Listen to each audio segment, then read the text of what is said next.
Hi, my name is Ahmed and I'm the founder of the Beeswax Honey Company.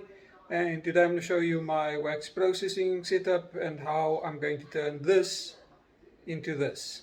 So stay tuned and I hope you enjoy the show.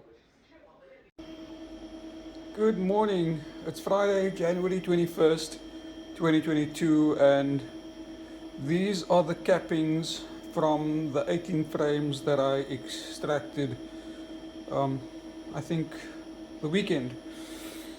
So there's about 1.3 kilograms of cappings with the honey, and I'm going to be putting this through my solar wax melter today. It's going to be a very hot day. It's summer down here in Cape Town, and the temperature today is looking at about 33 to 34 degrees Celsius.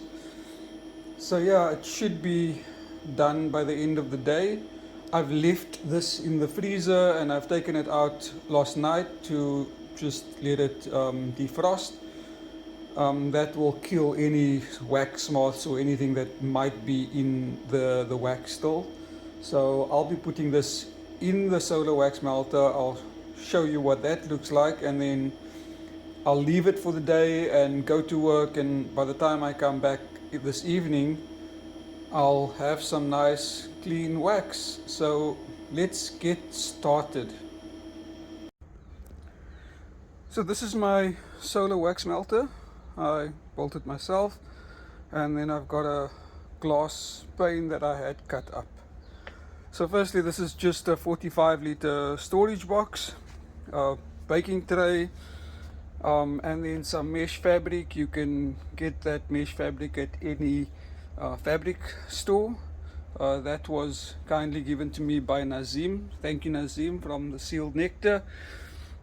And yeah, so that's just going to filter most of the keep most of the debris behind, and then I'll have clean wax that will settle here at the bottom, and some of the honey will be below that, and we'll see this evening what that looks like. But basically it's just a storage box.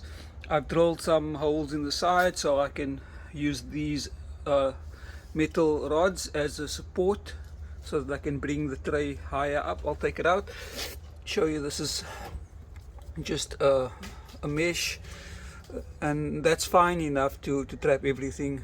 This little tray I picked up at a shop, so that's that. I just put this wire here so that it doesn't slip down. So that's all I did with that wire, and this is the tray, and that's the two rods that's there, just to keep this up. So it's as simple as that. And then I've got these two stones here so that it just lifts a bit up. So that's it. I'm going to take this inside to fill it up because I don't want the bees to be all over me, and I'll just put that in there and put all that cappings in there, and let's see how it goes. So there you have it. All the wax cappings is in there, and we'll be taking this outside now, and I'll show you what it looks like with the glass top on. So it's all set up now. I have it facing roughly north. I just put a brick underneath so that there's a bit of an angle, and then I have the glass on. I have some bricks in the front to just prevent the glass from sliding down, and that's going to be in the sun for probably about 8 hours today. As you can see, it's going to be a perfect clear day. The sun will come up from behind those trees in about 45 minutes, and then it's clear all the way. And then by this afternoon, when I get home at about 5:30, 6 o'clock, hopefully it should be hard, but we'll see. This thing gets, on a summer's day, this thing gets up to 110 degrees Celsius, and I've come home and the wax was still melted at the bottom, but let's see how it goes. I might just lower the angle a bit, because that's going to be too much wax that's going to settle there on that edge, and I don't want it to spill over into the tray. So let me lower this thing a bit and see how it goes, and I'll show you what it looks like this evening. It's about 4:30 and I just got back. If you look at the top right, you'll see a little clip from when I was just driving in home right now, and it was 38 degrees Celsius. So this is what it looks like. Most of the wax is sitting on top, and there's a bit of honey at the bottom. And this is the slum gum that's left over. There's probably another couple of grams in there, but I'll take this off tonight. I'll leave that in there for another 2 days and see what else manages to come out, but it's practically all melted.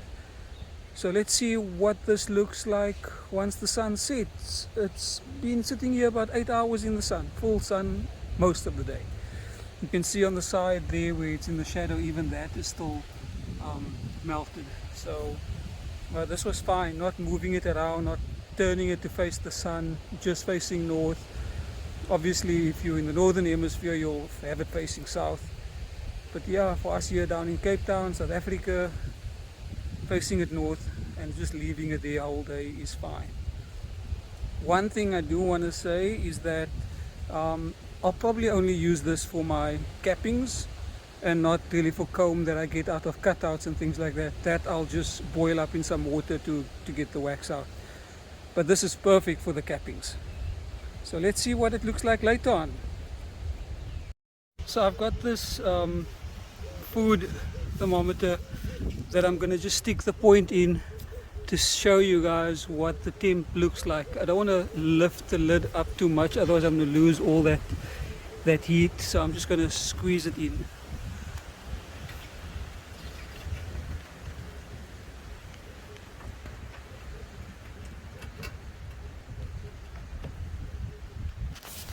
And there we go, it's starting to climb up. I've put it not in the wax, but right there. That's the point sticking there, and it's going up to 63. It's already nearly 5 o'clock and the temperature is just gonna climb. Let's see where it stops.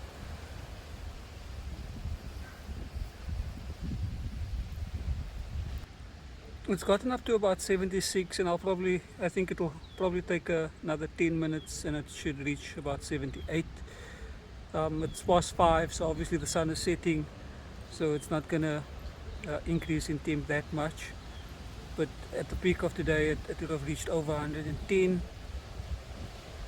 So yeah, and beeswax melts at about I think 46 degrees Celsius, between 46 and 50 degrees Celsius. So it's more than sufficient to melt all that wax, and it's all melted. There's nothing running down anymore. So next section I will show you what I do with this. I've taken off the glass screen just to let it cool down, and I've covered it up so the sun is not shining on it. The temp inside there is still 42 degrees. So let's see what it looks like inside.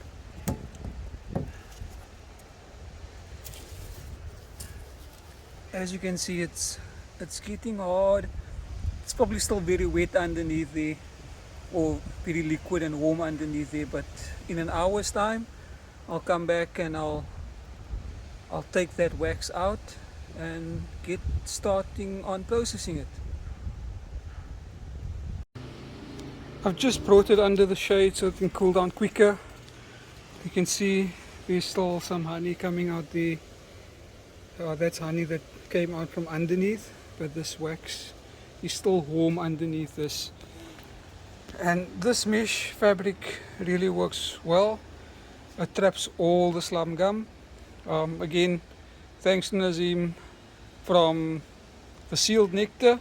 So if you want to watch some cool bee removals and cutouts from trees, just check out his channel. It's called the Sealed Nectar. He's got some cool videos of his bee removals going there. So this I'll just remove and and I'll use it as a fire starter when I make a braai next time.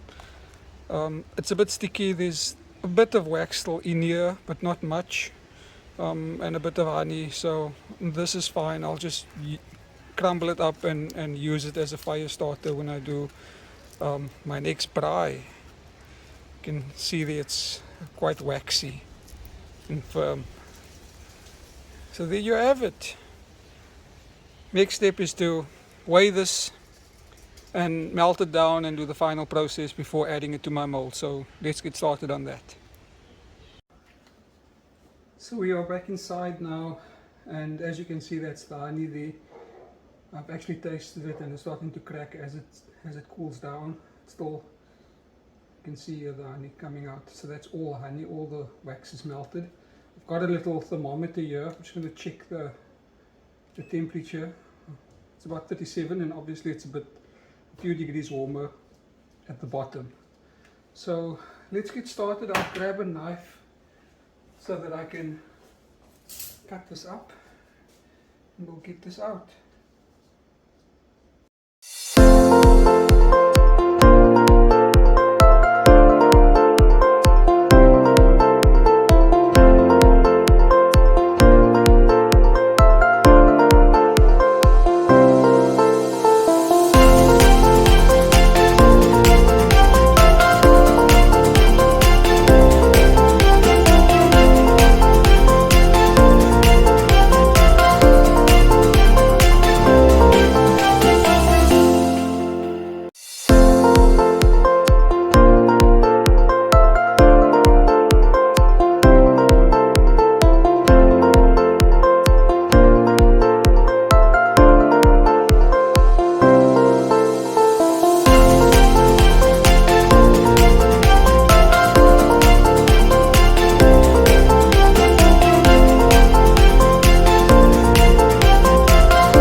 So we have 244 grams of wax that I'll process now. I've got some more from my last harvest, and then we've got the honey that's left over, and I think we probably got about 800 grams of honey in total, so quite a nice haul of honey, and that will last us a couple of weeks in this house. But yeah, so let's get melting on the let's get the wax melted and sorted out on the final stage. So what I have here is my own little double boiler. I have a dedicated pot that I use for melting wax. So I'm just letting this heat up, and I'll add the wax. And this is going to be fast forwarded.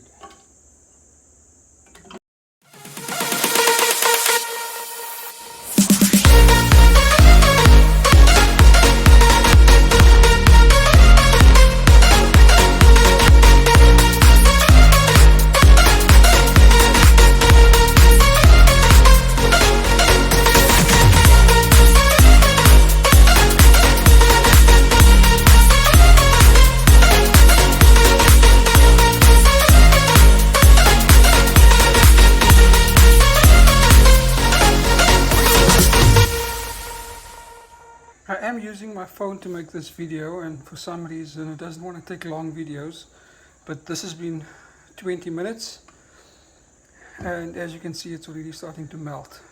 So next on the shopping list is definitely a GoPro for better YouTube videos.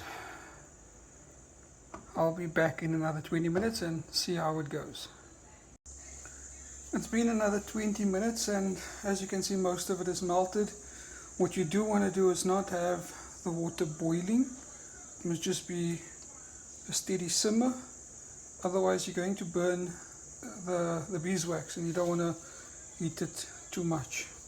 So what I use, I've just got a little kebab stick and I use this to just stir it around and as you can see it's fairly clean. There's a bit of debris but we'll get that out, but you'll see it will go down to the bottom. We'll get that out. And over here we've got my molds that I use, and these are all silicone molds, baking molds. They can withstand the temperature of the hot wax. I like the small molds because it's ideal for making smaller pieces that I use when I make my lip balms or my creams, instead of having a big bulky piece of wax that I need to cut up to weigh the right amount. So these small pieces are about 10 grams and it's perfect for when you're making your beeswax. It is however a two-man job, so when that wax is melted I'll call my wife over and she'll help me. She'll keep the strainer and we'll get it. What you do want to do is just keep that strainer in the beeswax so that it can be hot.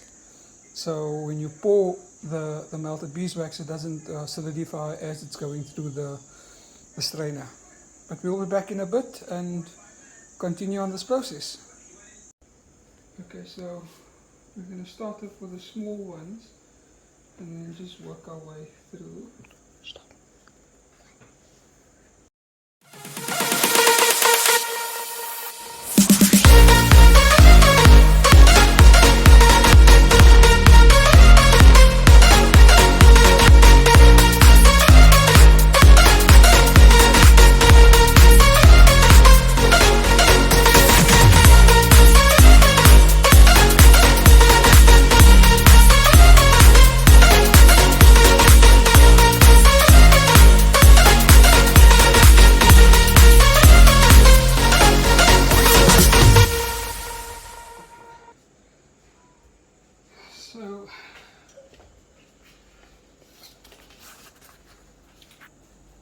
And as you can see, that's all the gunk that's left over and there's nothing else.